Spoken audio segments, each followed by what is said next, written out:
I discovered in a rather unconventional manner. It occurred at the onset of our annual men's fishing trip. Every year, the guys, Scott, Stan, Roger, and I head up to the lake for a 3-day fishing excursion while our wives enjoy their own weekend getaway. We've been close friends for many years, and Roger and Mary were our dearest companions. Stan Fortunato, Roger's nephew, joined our circle despite being several years younger, and he eventually became one of my most valuable employees. When Laura and I tied the knot, we were just high school graduates. However, I was determined and hardworking. Shortly after graduation, I launched a small pool service business, which grew rapidly and within 2 years, expanded to cater to over 100 homes with the assistance of 4 employees. The business continued to thrive, and 2 decades later, I was overseeing operations for more than 1,500 homes with a team of 30 dedicated employees, including the invaluable Stan, who proved to be an outstanding asset to the company.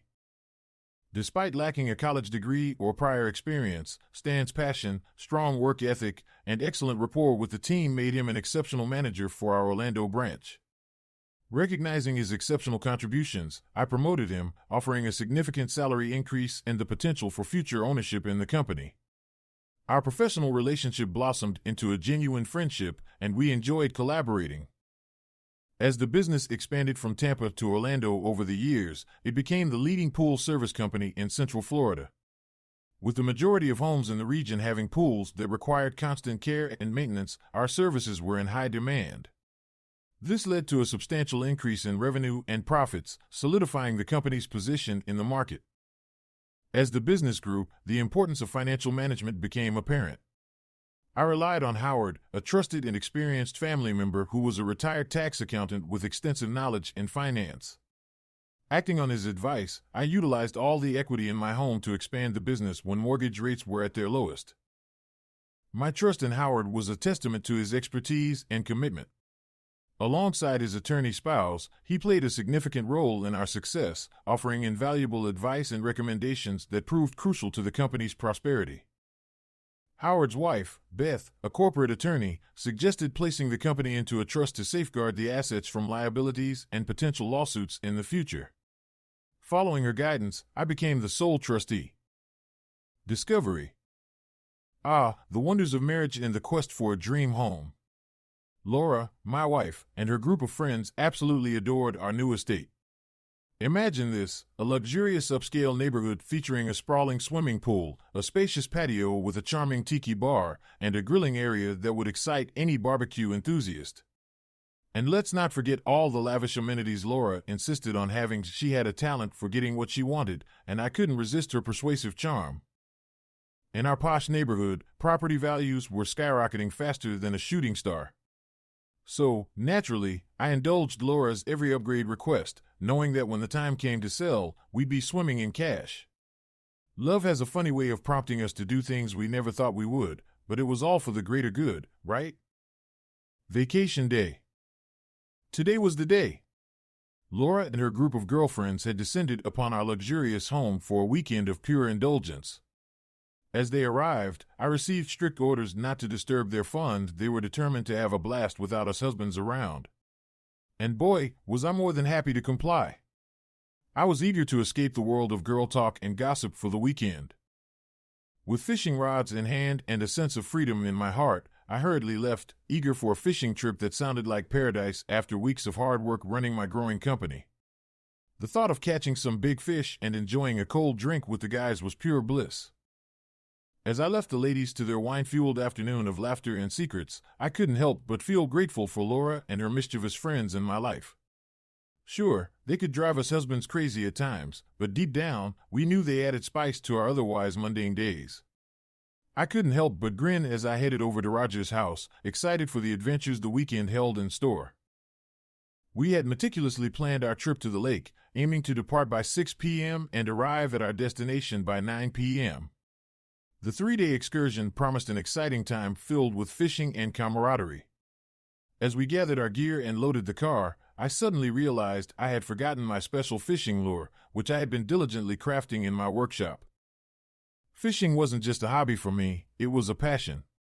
I took pride in creating my fishing lures and tackle combinations, believing that the right equipment could make all the difference in a successful catch. This particular lure I had been working on for the past week held special significance. It was a labor of love, custom made to attract the biggest fish and bring me joy on the water. Understanding the importance of having the perfect lure, I informed my fellow fishing buddies that I needed to retrieve it before our adventure began. They chuckled, understanding my dedication to the sport. I hopped into my car around 5 p.m. and drove the short 7-minute journey back home. Parking behind the line of cars belonging to the women, I quietly made my way to the side door, intent on not disturbing the girls or risking getting scolded for returning home early. Careful to avoid making noise, I headed down to the workshop. As I approached the bench, I could hear the women chatting away. Their laughter echoed, signaling that they were already a few drinks deep and thoroughly enjoying themselves. Positioned in the shade beside the tiki hut, which stood at the side of the house, they were within earshot of the workbench just below the outside window. Now, I'm not one to eavesdrop, and ordinarily, I couldn't care less about their conversation. However, when I caught wind of my wife discussing our intimate life, my interest was piqued. For some reason, I thought it might be amusing to record this snippet of their chat and tease her about it later, so I activated the recording feature on my iPhone. Little did I know, those next few minutes would shatter my fishing trip and turn my world upside down. Unbeknownst to me, I had stumbled into the midst of a juicy gossip session. The ladies were holding nothing back, and I couldn't help but smirk at their candidness. It appeared they were delving into the not-so-private details of their romantic lives, and the conversation was heating up. Laura, with her playful chuckle, openly shared details about our relationship. I overheard her praising my skills and satisfaction in the bedroom, which made me silently cheer her on. "You tell them, Laura. Brag about your amazing husband," I thought. However, the mood shifted when one of the women posed a startling question. "Is that why you hooked up with Stan?" My ears perked up, and I leaned in, eager to hear Laura's response to this bombshell. The ladies had transformed into detectives, attempting to unravel the mystery of Laura's recent actions.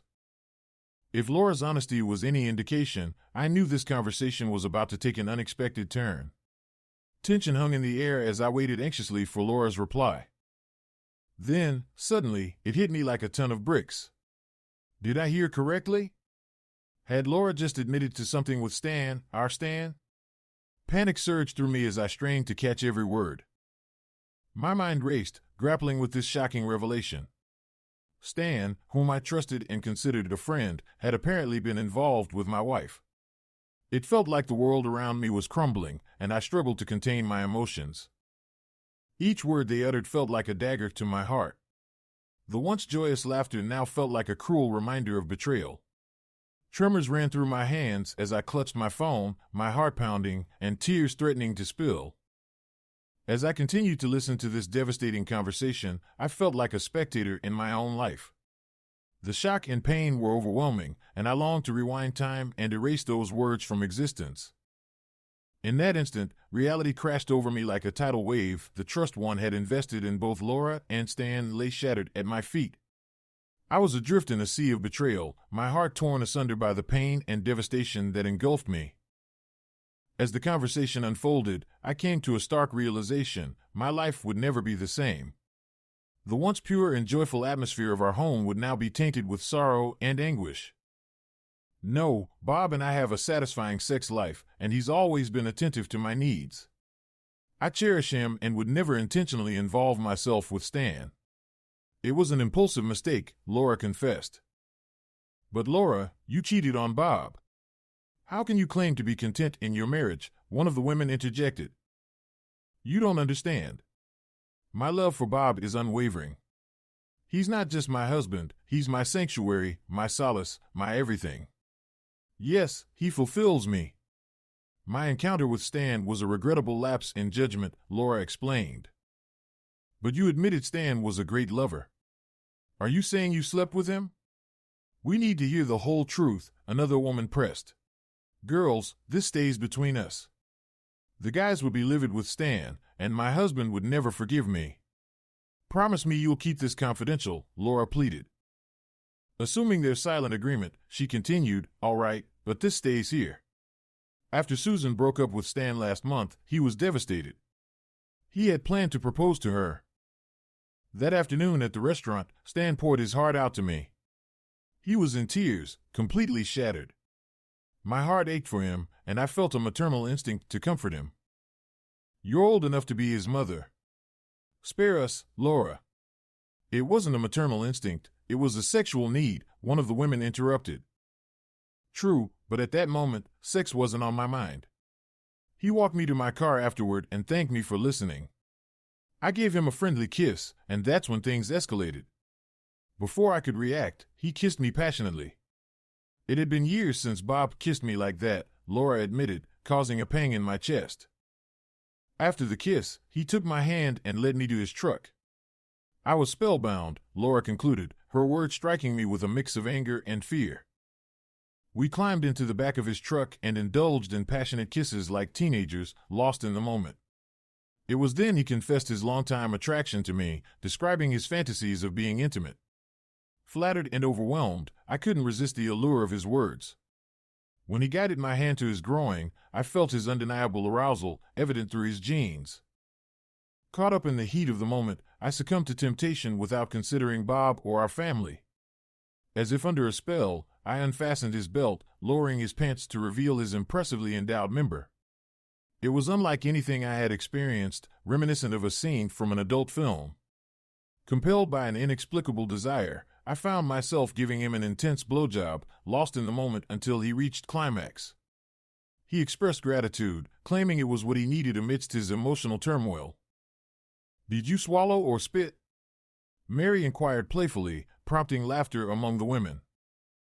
"I swallowed every bit," I confessed, surprising myself with the newfound daringness. I know I've expressed reluctance in the past with Bob, but with Stan, it felt different. The revelation pierced through me like a searing blade, inflicting deep wounds upon my heart. Each word was a dagger, piercing through my defenses and leaving me shattered. Mary, Roger's wife, chimed in, expressing admiration for my unexpected boldness. "That's quite the story. Who knew you had it in you?" "Neither did I admitted, grappling with the weight of my actions. It was impulsive, and I regret it deeply." Emily, Scott's wife, expressed envy, reflecting on her own unfulfilled fantasies. "We've all had thoughts like that, but you actually did it. Tell us more." Laura's voice carried a sense of remorse and realization, acknowledging the gravity of her actions. Afterward, I was consumed by guilt. I knew it was wrong and swore it would never happen again. I made it clear to Stan that it was a one-time mistake, emphasizing the importance of secrecy to protect our friendship with Bob. Standing there, engulfed in a whirlwind of emotions, Laura's confession echoed in my mind, leaving me numb and broken. Mary's inquiry shattered any remaining illusions, plunging me into a pit of despair. "How did it lead to you ending up in bed with Stan and turning your husband into a cuckold?" Emily's question pierced through me, igniting a firestorm of humiliation and anguish. I was gripped by a desire to confront both Stan and my unfaithful wife, my hands trembling with a mixture of rage and sorrow. Laura hesitated, her voice tinged with sadness as she recounted Stan's desperate plea for companionship during his time of despair. Despite the momentary ecstasy, she couldn't ignore the depth of her betrayal and the hurt it caused. In a somber tone, she explained, "Please don't think that way. Bob would never allow such a thing, he's not a cuckold. I made another foolish mistake. Stan called, asking to meet for lunch, but I declined, aware of the risks.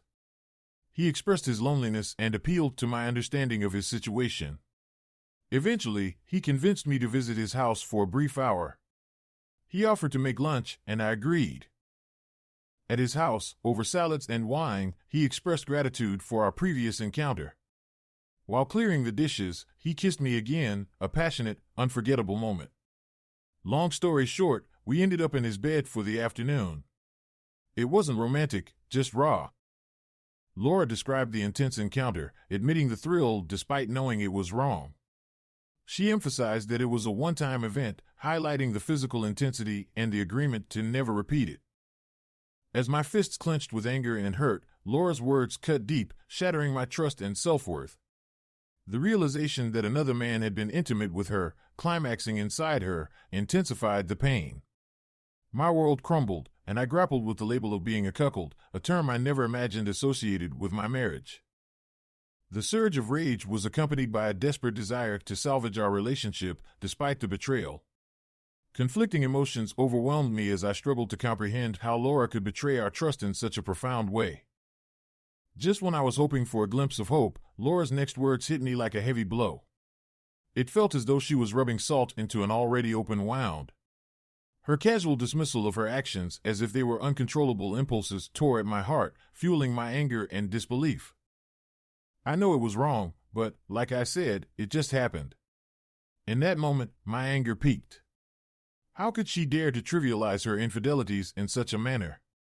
Her nonchalant attitude towards the gravity of her actions ignited a new wave of fury within me. It wasn't just about the physical betrayal, it was the reckless disregard for our marriage that cut the deepest. The room felt suffocating as my anger surged, leaving me struggling to process it all. I wanted to scream, to lash out, but deep down, I knew it wouldn't change anything. The pain was crushing, weighing heavily on my chest. In that moment, I realized that making sense of it all would take time. Yet, I clung to a sliver of hope, listening intently for any sign of remorse or commitment to our future together. As Laura continued speaking, her voice trembled with emotion. She admitted to carrying immense guilt, yet confessed to reminiscing about the intense passion she shared with Stan. Those memories had become a forbidden sanctuary she sought when making love to me. No. Never again. All I have now are those wonderful memories. I hate to admit it, but I used them when Bob's making love to me. I know it's wrong, but I can't stop thinking of Stan's big cock and how it felt inside me. I can't get him out of my head. I've never experienced the deep orgasms he gave me before or since then. Now those memories are all I'll have. Bob will never know that it's not his cock that makes me come while he's making love to me. Girls, Stan has ruined my pussy, and even with all the guilt I carry, I still can't get him out of my head.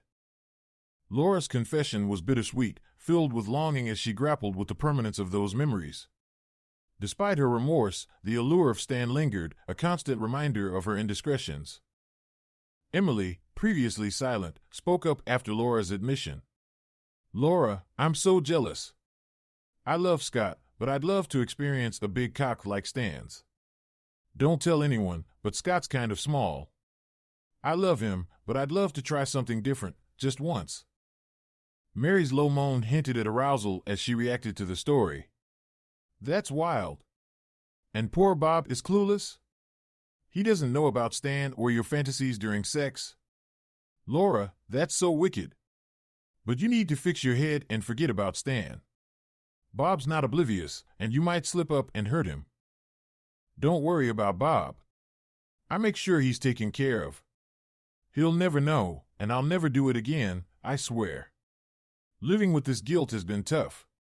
Honestly, sharing the whole story, along with the wine, is helping me come to terms with it. My future now hung in the balance as the girls giggled and reveled in their girl talk at my expense. I was the one who had bought the extravagant house, paid the bills, and allowed my wife to indulge in a luxurious lifestyle without lifting a finger. Spa days, country club memberships, shopping sprees, our new lavish home with its entertainment pool, and even a housekeeper, all funded by me, the oblivious husband. I couldn't wrap my head around what I had just learned. Laura's shocking confession left me in a state of disbelief, tears uncontrollably streaming down my face, bearing the depth of my pain. Time seemed to blur as I listened to their conversation, unable to detach myself from the harsh reality. I knew I had to leave, to distance myself from the situation, at least for now. With a heavy heart, I grabbed my fishing gear and the bottle of Amontillado sherry I had bought for the guys, then trudged back to Roger's house. The guys awaited my return, oblivious to the turmoil raging within me. Tears continued to flow as I drove, my mind a chaotic storm of confusion and anguish. I needed time to process it all, to come to terms with the betrayal I had just discovered. Facing Laura and confronting her about what I had learned seemed inconceivable at that moment. The pain was too raw, too consuming. Despite my desire to stick to the original plan and seek solace away from it all, fate had a cruel twist in store. I would be spending the weekend with Stan, the very person involved in the devastating affair. The thought of his presence only compounded my anguish. How would I handle it? Could I keep my emotions in check, or would I succumb to the turmoil brewing within me? Arriving back at Roger's house, tears still flowing, I felt a profound sense of loss and despair. The weekend ahead loomed ominously, a daunting challenge I wasn't sure how to navigate. All I knew was that I needed time to heal, to piece together the shattered remnants of my heart. In that moment, I felt utterly alone, betrayed by someone I loved and trusted. The sadness weighed heavily on my heart, and I could only hope that someday, somehow, I would find the strength to mend the broken pieces of my soul. Upon my arrival, Roger was loading up his Escalade outside. He could immediately sense something was amiss as he saw the glassy look in my eyes. Unable to articulate the truth, I offered a plausible excuse. "Bob, what's wrong? You look terrible. Is everything okay?" "Sorry, Roger. I can feel a migraine coming on, and I just need some downtime." "Are you sure? You don't look well, man." "Yeah, I'll manage. Let me sit up front during the ride, close my eyes, and I'll be fine. Can't miss our annual trip, need the break." "Sure thing. Why don't you head inside, take it easy, and we'll finish packing. We'll be ready to leave in about 30 minutes. I'll come get you when we're set." Indeed, half an hour later, I found myself in the front seat as Roger took care of me. He offered his wife sleeping eye cover and a pair of noise-canceling headphones, which I gratefully accepted, immersing myself in darkness. With my senses limited to smell, touch, and taste, I had the space to process this unexpected turmoil. The guys respected my silence and offered support if needed. I couldn't bring myself to look at Stan, opting to keep my eyes closed and express gratitude for their understanding. For the next 3 hours in that cocoon of darkness, I grappled with the aftermath of the emotional devastation I had just witnessed. Memories of our years together flooded my mind, especially the joy of raising our children, Michael and Katie. Laura's betrayal played on a loop in my mind. Her image, engulfed in Stan's embrace, haunted my thoughts. Despite her assurances of remorse and promises of fidelity, her final confession about fantasizing about Stan during our intimate moments felt like a dagger to my heart. As a man, I couldn't fathom overcoming such a betrayal.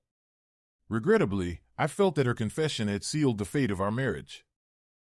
I reminisced about our cherished family moments, wondering if they were now lost.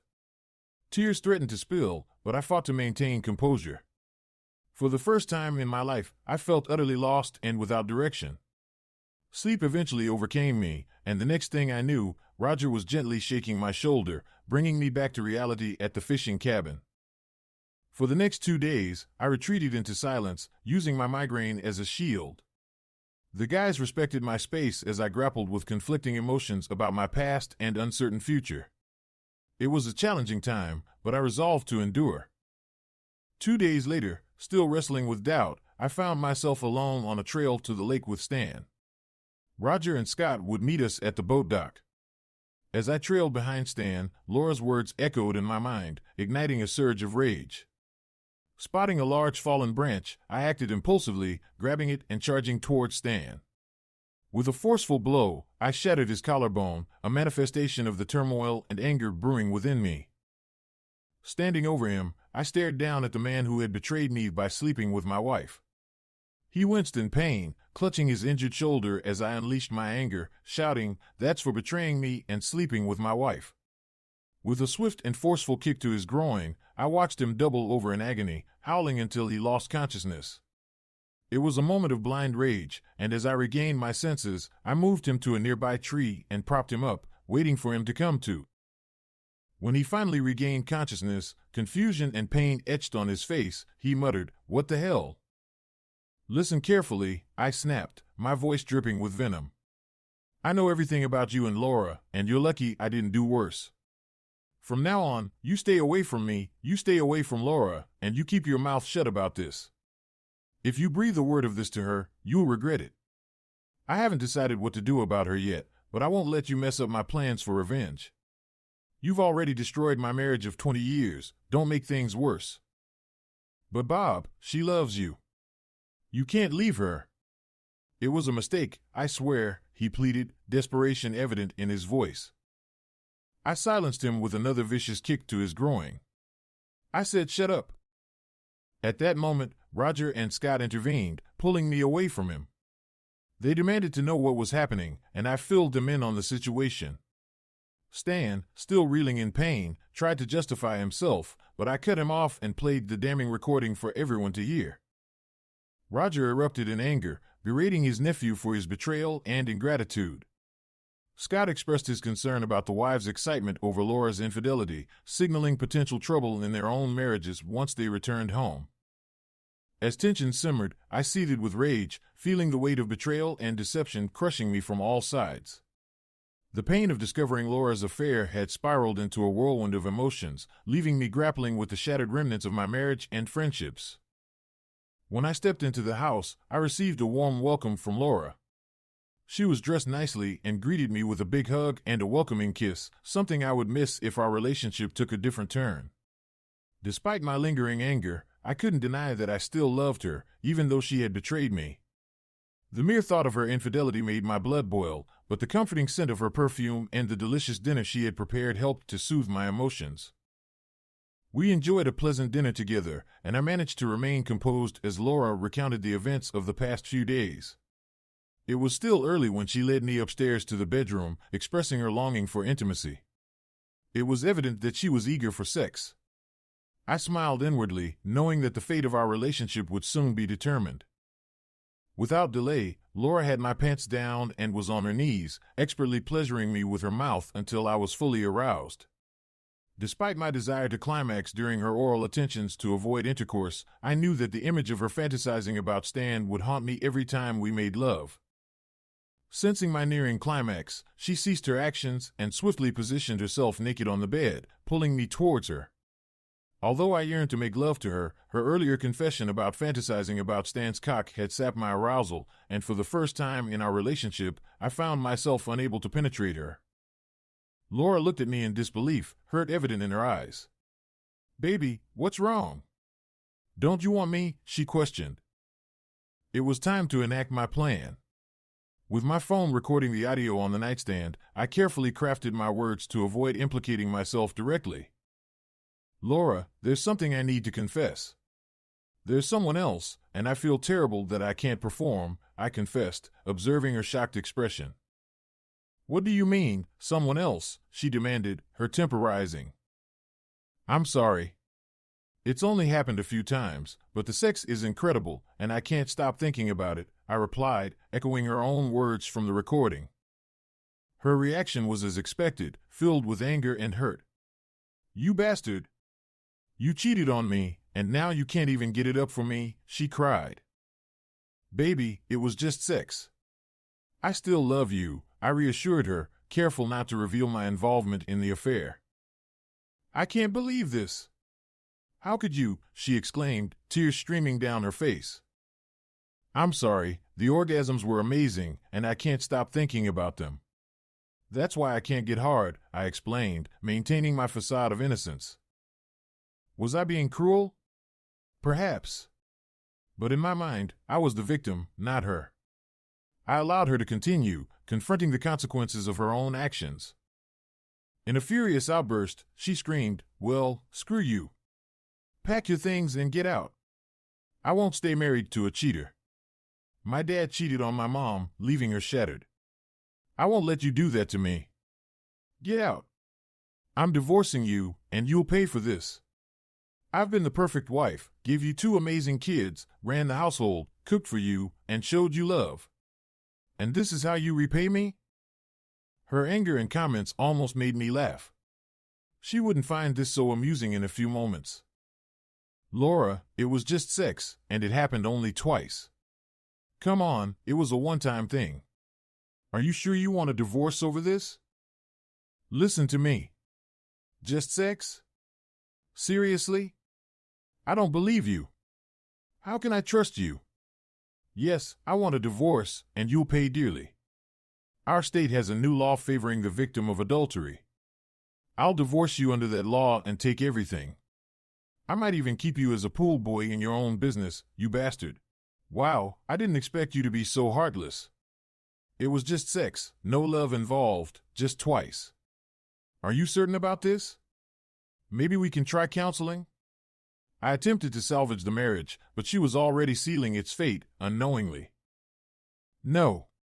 We're finished. I won't stay married to a cheater. Pack some clothes and leave. Stay with Roger or get a hotel room, but I don't want to see you again. You'll hear from my lawyer. I couldn't help but smile. Little did she know, she was sealing her own fate.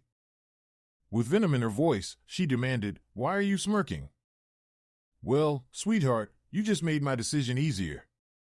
"What decision?" she asked. "Let me show you something. Get dressed and come with me." Though still angry, she followed me to my workshop. I had her stand by the window where I had recorded the conversation. I instructed her not to move until I returned.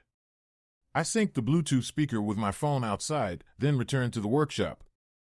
As I hit play on the phone, her expression changed from anger to confusion. Listening to the entire conversation, she broke down in tears, falling to her knees. The weight of realization hit her hard. "Baby, I'm so sorry." "How did you hear that?" she said, tears streaming down her face. "Well, I'm not sure why that matters, but I had to come back for some things I forgot to pack. I didn't want to disturb your gathering, so I entered through the back door to avoid interrupting. That's when I overheard your conversation about me in bed. I recorded it initially to tease you when I returned, but then I heard your confession about Stan, so I stayed and recorded everything. Sweetheart, you heard me say it was just a one-time thing, just sex. You must know there's nothing between us. Please forgive me, I'm so sorry you found out this way." Amidst our shared tears and heartache, Laura's remorseful words cut through the pain. Her voice quivered with genuine sorrow and regret as she pleaded for my forgiveness, her vulnerability laid bare.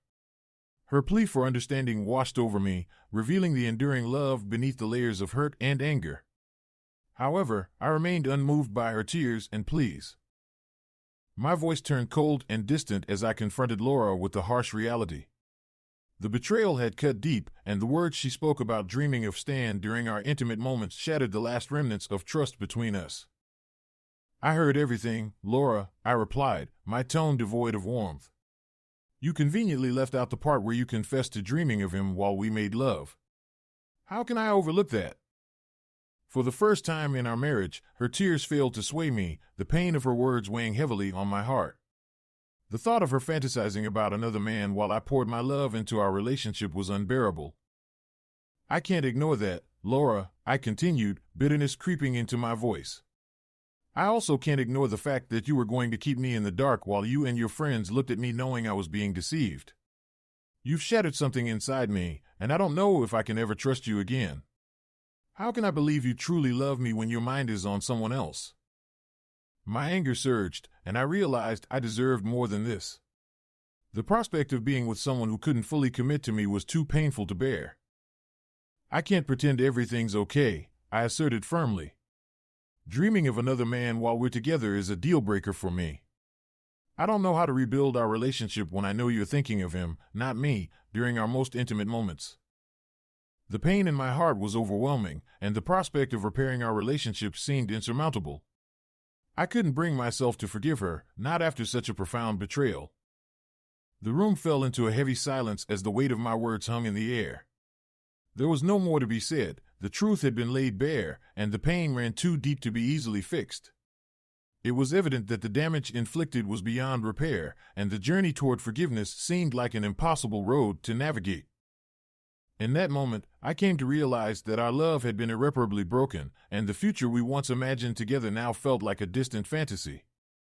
It was a bitter truth to swallow, but one I had to confront if I ever hoped to find healing and move forward, even if it meant facing the future without her by my side. "No, no, no. That's not what I meant.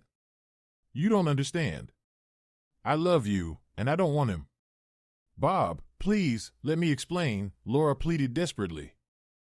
"Don't lie to me, Laura. I heard everything on that recording. The mere thought of him in our bed is unbearable. I never imagined you capable of betraying our love and causing me so much pain. If I'm mistaken, then look me in the eyes and deny it. Look at me and tell me you weren't thinking of him and his size while we were together.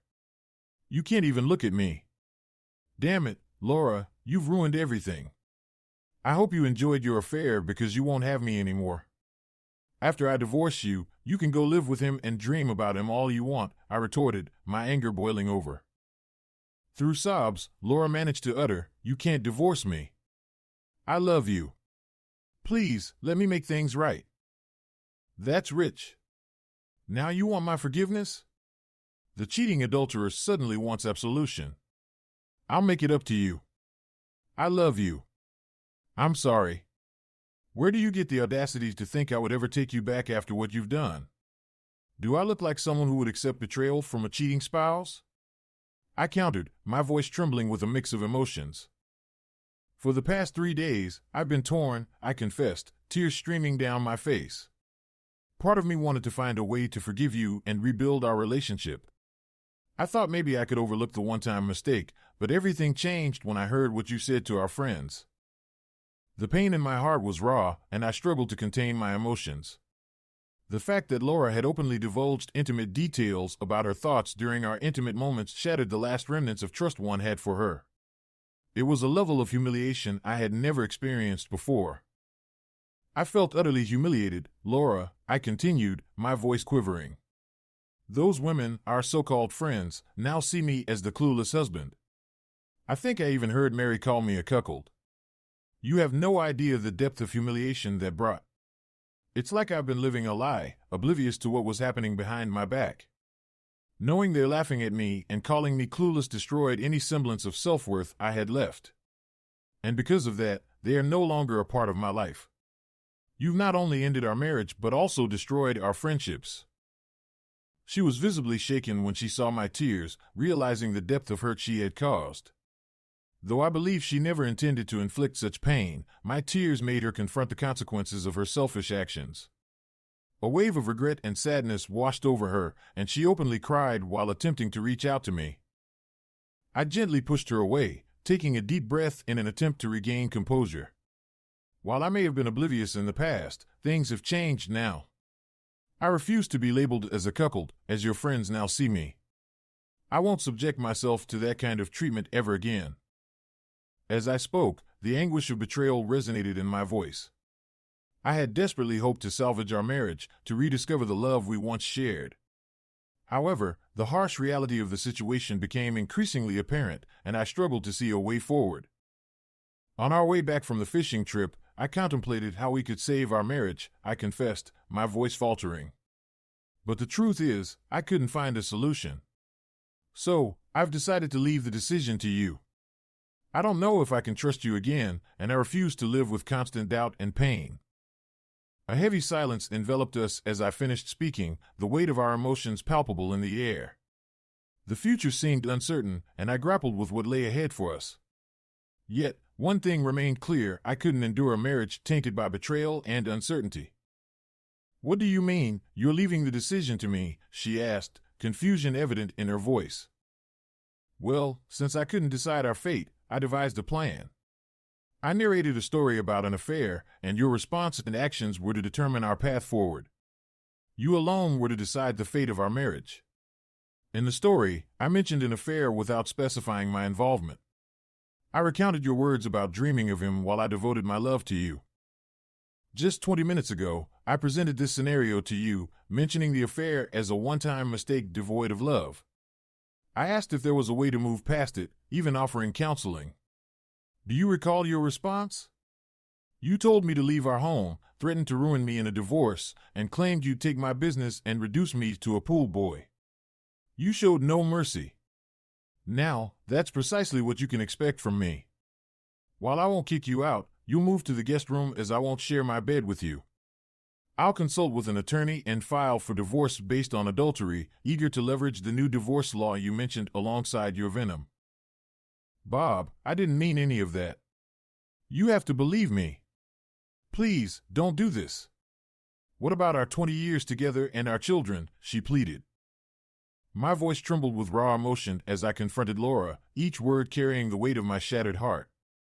The depth of betrayal was overwhelming, and I couldn't help but feel the impact of her actions on our entire family. It's going to be hard to hear, I began, my voice heavy with hurt and anger. But I can't overlook what you did, Laura. You didn't consider our kids or our years together when you chose to betray our family. The sense of betrayal cut deep, the pain in my heart too heavy to bear. The trust that once bound us together had been shattered, leaving me at a loss for how to move forward. What you did is unforgivable, I continued, my tone firm. And there will be consequences, just as you were ready to punish me for my mistakes. Now, please, move your things out of our bedroom. With a heavy heart, I led her away, physically separating her from the space we once shared. Our bedroom, once a sanctuary of love, now felt tainted by the betrayal that had unfolded. That night, sleep evaded me as I mourned the death of our marriage. I had loved her with all my heart, and the realization that she had been dreaming of another man during our most intimate moments weighed heavily on me like a dark cloud. While some men might forgive such transgressions, I couldn't find it in me to do so. The pain was too deep, the trust too broken to repair. Despite my love for her, I couldn't see a way forward. The dream of our future together felt shattered beyond repair, the loss immeasurable. All I could do was honor my feelings, even if it meant letting go of the woman I had once loved so deeply. Before leaving, I looked at the woman who had been my partner for over 2 decades and said, "You've broken my heart. Today, I lost someone who didn't care about me, but today, you lost someone who would have done anything for you."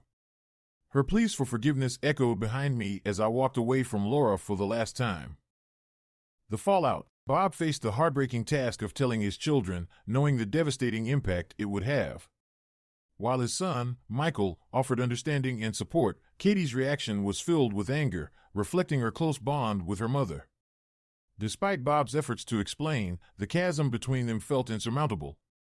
Laura took it upon herself to speak to Katie, acknowledging her mistake and urging her not to harbor too much anger toward her father, who had done nothing wrong. The fallout altered the kids' lives, but Bob vowed to ensure their future, promising to support their education. Confrontations with their wives left the guys grappling with betrayal and heartache. Mary was devastated by Laura's divorce, feeling their friendship crumble. Roger struggled to understand why his wife had kept the affair a secret and seemingly encouraged it. The revelation on the recording left him questioning everything, the hurt too deep to ignore. In the days that followed, raw emotions and heartache filled their lives as the consequences of their actions unfolded.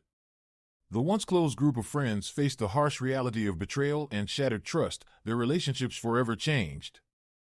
Mary was devastated by the news of Laura's divorce, her heart sinking as Roger confronted her about her role in keeping the affair a secret. Roger's anger was evident, demanding answers as to why she had protected Laura and betrayed their best friend. Overwhelmed by guilt and the realization of her complicity, Mary was left speechless and filled with remorse. A similar scene unfolded at Scott's house when Emily heard the hurtful words she had spoken about her husband on the recording.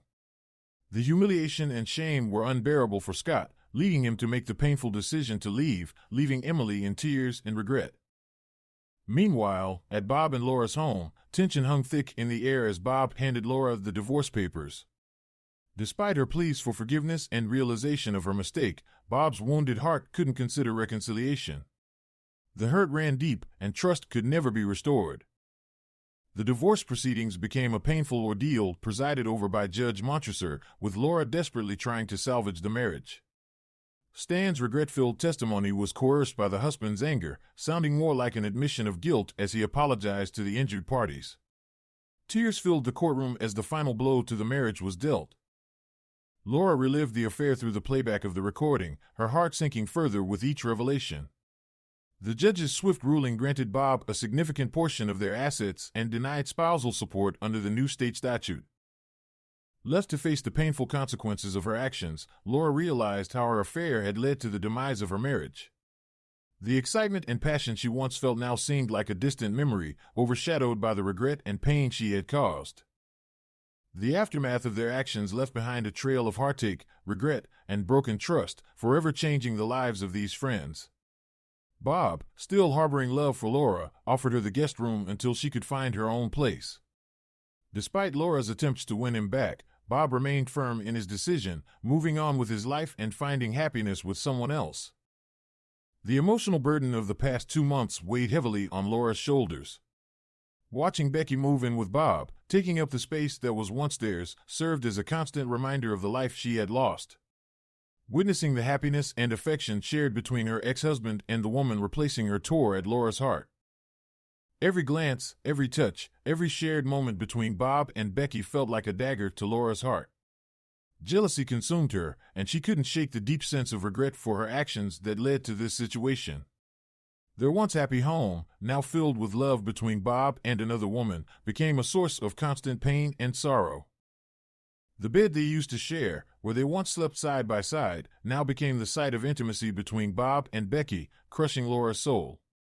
It was a harsh reminder of the consequences of her selfishness, and she had to face them.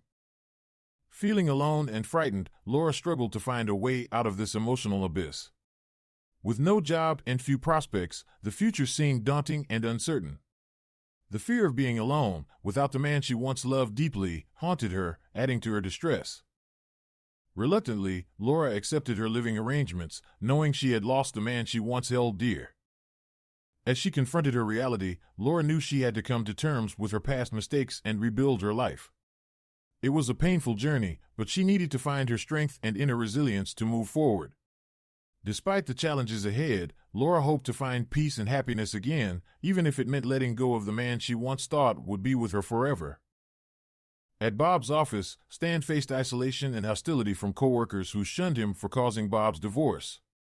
The toxic environment made it unbearable for him to stay, resulting in damaged jobs, complaints, and financial losses. Stan opted to start his own business, unaware of the non-compete contract restrictions. Despite initial success, a devastating lawsuit demanded $1 million, citing financial losses and contract breaches. As the legal battle unfolded, Bob sought revenge for Stan's actions, driven by the pain of losing his wife, marriage, and loyal customers. Money was secondary. Bob aimed to make Stan pay for his betrayal and callousness. When everything settled, the aftermath was disastrous for Stan. Bob emerged triumphant, taking over Stan's once prosperous business, leaving Stan with no choice but to declare personal bankruptcy. The career he had built, with the prospect of owning a part of Bob's multi-million-dollar enterprise, collapsed, leaving him penniless and emotionally shattered. Without formal education to rely on, Stan resorted to exhausting day labor to make ends meet. The severe repercussions of his actions took a toll on him, teaching him a painful lesson never to interfere with another man's wife or betray trust so callously again.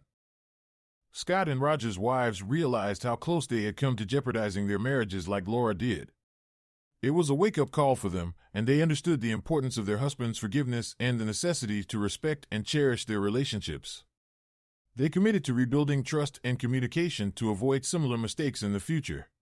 Over time, they strengthened their marriages, moving forward with a newfound appreciation for their partner's love and forgiveness. They distanced themselves from Laura and Bob, reminiscing about the good times they once shared. Laura's life took a somber turn as she dealt with the aftermath of her failed marriage. She came to terms with the fact that Bob would never take her back. Finding stability as a receptionist at a dental office, albeit in a small apartment, couldn't fill the void left by the loss of her once happy marriage. Every day, she felt the weight of loneliness and regret. Although she started dating an older man from the office, the new relationship couldn't compare to the love she had lost with Bob. The happiness she once knew became a distant memory, and she couldn't escape the pain of her past mistakes haunting her every step. In moments of reflection, she wished she had made different choices and held on to the life she had with Bob. However, she had to accept that she let go of something special and irreplaceable. The future that once seemed bright was now dim, leaving her with a profound sense of sadness and longing for what was lost.